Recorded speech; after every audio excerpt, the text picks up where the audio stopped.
우리가 흔히 양 하면 어떤 이미지가 떠오르나요? 아마 길을 잃고 헤매는 그런 모습일 거예요. 그쵸? 그런데 만약에 그 생각 자체가 양이라는 동물의 본성을 완전히 잘못 알고 있는 거라면 어떨까요? 오늘 바로 그 이야기를 좀 해보려고 합니다.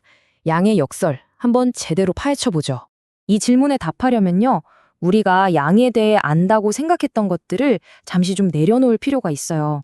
그리고 이 익숙한 동물을 완전히 처음부터, 그 본질부터 다시 들여다보는 거죠. 자, 양을 이해하는 첫걸음은 바로 이겁니다. 양이 얼마나 철저하게 무력하고 의존적인 존재인지 아는 것.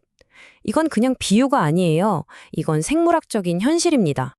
양이라는 동물의 삶을 들여다보면요, 정말 몇 가지 치명적인 약점들이 있어요. 일단 눈이 엄청 나빠서 길을 못 찾고요. 또 자기를 지킬 무기 같은 건 아예 없어요. 심지어 몸이 둔해서 한번 넘어지면 혼자 일어서지도 못할 때가 많고 털 속에 파고드는 벌레들한테도 그냥 속수무책이에요. 그러니까 이 하나하나가 전부 나는 목자가 없으면 안 돼요 라고 말하고 있는 셈이죠. 먼저 시력부터 볼까요? 양은요, 정말 심각한 근시예요.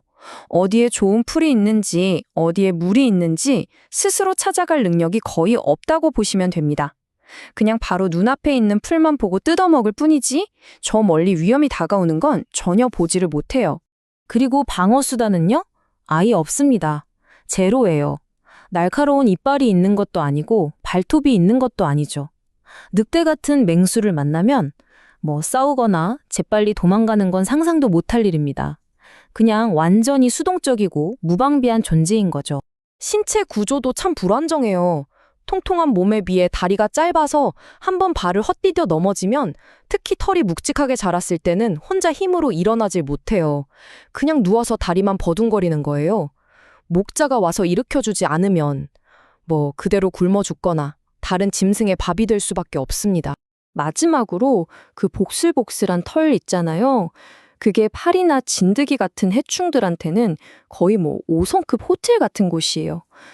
양은 이 벌레들 때문에 코에 염증이 생기기도 하고 정말 미치도록 괴로워하는데 이걸 스스로 떼어낼 방법이 전혀 없는 거죠.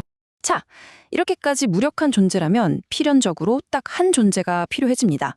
바로 목자죠. 목자는 양에게 어떤 옵션이 아니에요. 생존을 위한 절대적인 필수 조건입니다. 목자의 역할을 보세요. 양의 모든 약점을 정확히 보완해 줍니다. 멀리 못 보는 양을 대신해 길을 찾아주고 방어 능력 없는 양을 지켜주죠. 넘어진 양은 일으켜 세워주고 옛날에는 올리브유 같은 기름을 머리에 발라서 해충이 코나 귀로 들어가는 걸 막아주기까지 했어요. 정말 양의 모든 것이라고 할 수 있겠죠. 자, 여기까지 정리해보면 양은 뭐다? 절대적으로 목자를 따르도록 의존하도록 만들어진 동물이다. 이게 명확해졌죠. 그런데 바로 이 지점에서 아주 유명한 성경 구절 하나가 우리한테 정말 흥미로운 질문을 던집니다. 다시 한번 기억해 주세요. 양의 본성은 따라가는 것, 의존하는 것입니다. 혼자서 제 길길을 간다? 이건 양의 사전에 없는 말이고 있어서도 안 되는 말이에요. 자, 이 명백한 사실을 머릿속에 딱 넣어두시고 다음 구절을 한번 보시죠. 아마 뭔가 이상한데? 하는 생각이 드실 겁니다. 우리는 다 양 같아서 각기 제 길로 갔거늘. 어떠세요? 우리가 방금 화민한 양의 본성과는 완전히 정반대의 이야기잖아요.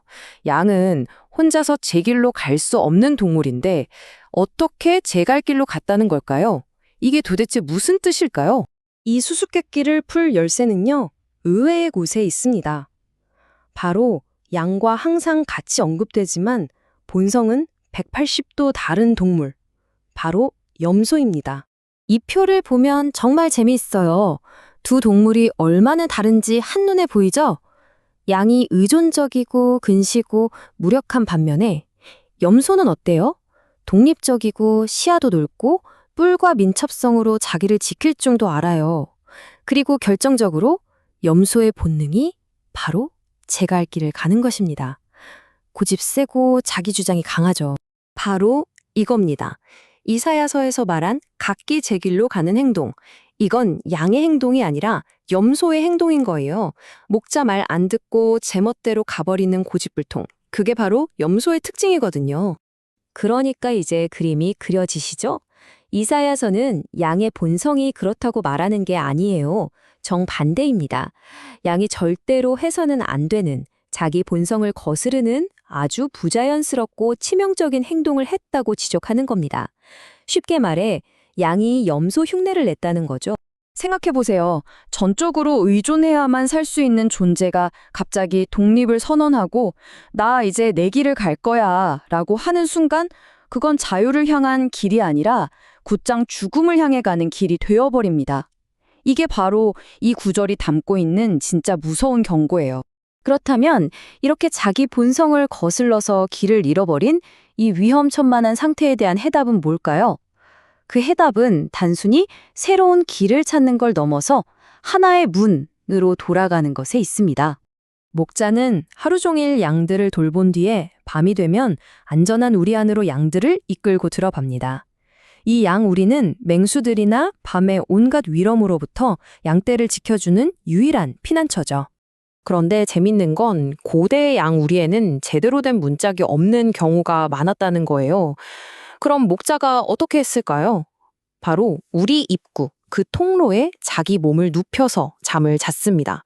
말 그대로 자기 자신이 살아있는 문이 된 거죠. 어떤 위협도 자기 몸을 거치지 않고서는 양들에게 갈 수 없도록 막아선 겁니다.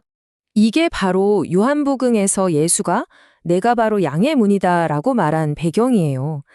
진정한 안전은 어떤 장소나 어떤 시스템이 아니라 목자라는 인격 그 자체라는 거죠. 그 목자를 통해서만 진짜 안전한 곳으로 들어가고 나올 수 있다는 의미입니다. 결국 각기 제 길로 가버린 양의 문제는 새로운 길을 찾는다고 해결되지 않습니다. 유일한 해결책은 단 하나, 자신을 위해 기꺼이 몸으로 문이 되어준 그 목자에게로 그 유일한 문을 통해 다시 돌아오는 것뿐입니다. 자, 오늘 이야기를 통해 양의 본질을 다시 한번 생각해 보게 됐습니다. 스스로 해내라, 독립적으로 살아라, 이게 최고의 가치처럼 여겨지는 세상이잖아요. 바로 그런 세상 속에서 우리의 생존이 오히려 전적인 의존에 달려있을 수 있다는 이 비유, 여러분에게는 어떻게 들리시나요? 한 번쯤 깊이 생각해 볼 만한 질문이 아닐까 싶네요.